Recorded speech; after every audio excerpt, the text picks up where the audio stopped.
Guys, i-feature ko lang tong bagong dating natin nung Saturday na MK18 R3.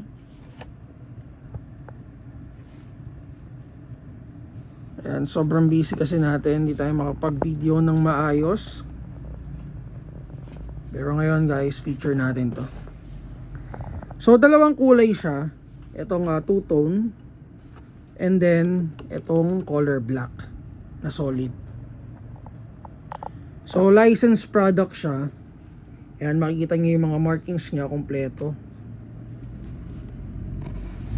Stock is Daniel Defense. Grip is DD din. And then itong handguard pati receiver. Actually buong unit. Okay, so ano rin siya, may blowback din siya. Ayan. Complete markings.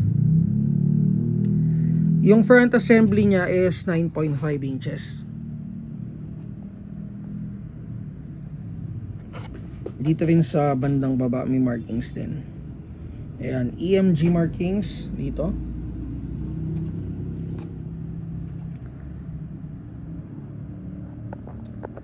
So full metal siya, metal front assembly, metal din na receiver.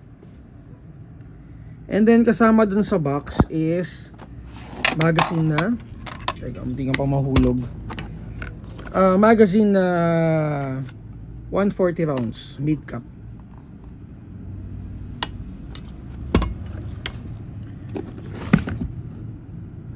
Sobrang ganda ng unit. And then flash hider is bird cage type. And then ito guys, may tabas talaga dito. Madaming nabibiktima to eh. Pag uwi sa bahay, ito, PPM sa akin. Sabihin may tabas. Normal to. Sights, wala siyang kasamang sights. Then ito yung top ano niya, view.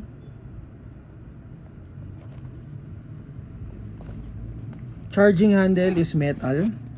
And then guys, meron na rin siyang 2-point swivel na kasama din sa unit. Battery compartment, yung battery compartment niya, ito, isa to sa mga nagustuhan ko feature niya.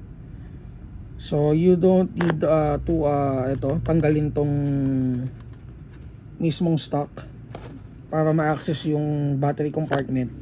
Ito, hihilahin mo lang and then twist mo lang to.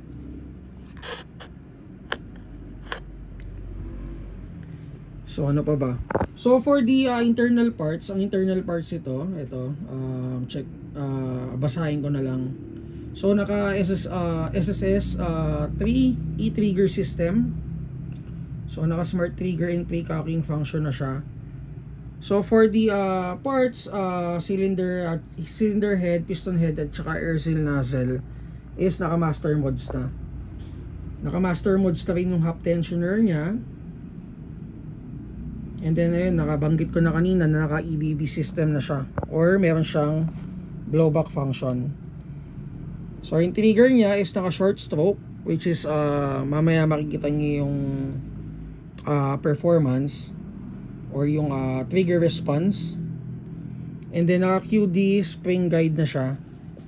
So yung palitan ng spring if in case na magtataas kayo or magbababa ng FPS is mabilis na lang din. So naka one piece metal chamber din siya. And then naka T-plug na rin. So guys, ito, naka DINS plug na. So master modes din pala yung ano niya, piston niya. Yung piston body. Okay, so naka EMG set grip and stock. So yung grip niya ito.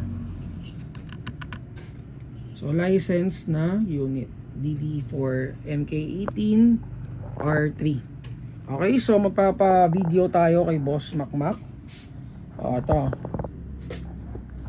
So ayusin mo So guys, ito.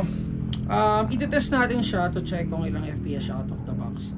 And syempre kung ano yung feels pagka ipuputok siya. Siyempre, kailangan nating i-ano yan, sabihin ng ating nararamdaman. Alam niyo naman guys, pagdating sa units, pagka pinutok mo siya, may-feel mo yung quality ng unit eh. Kung quality ba siya or hindi. Usually ganun yung ako ganun na feel ko.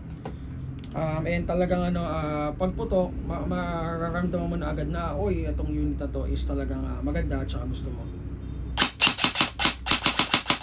So, yan ang trigger response niya. So, maganda yung feels. And talagang sobrang responsive niya. And guys, ito yung blowback function niya. Ayan. Dun sa blowback function niya, hindi naman siya sobrang lakas na kagaya ni Bolt na talagang inuuga yung katawan mo. Saktuhan lang. So yung feeling ko yung pinaka magalaw talaga is yung nasa ditong parte. Pero dun sa likuran wala naman.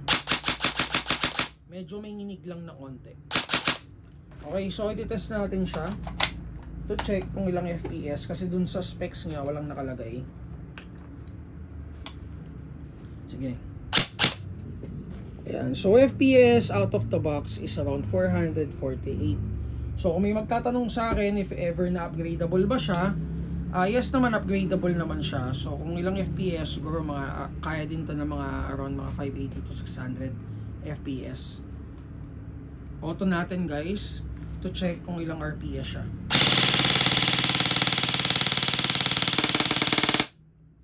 Ayan. So RPS niya and FPS, ayan, 440 to 440. And then yung RPS is 18.4. So malakas na rin. Okay?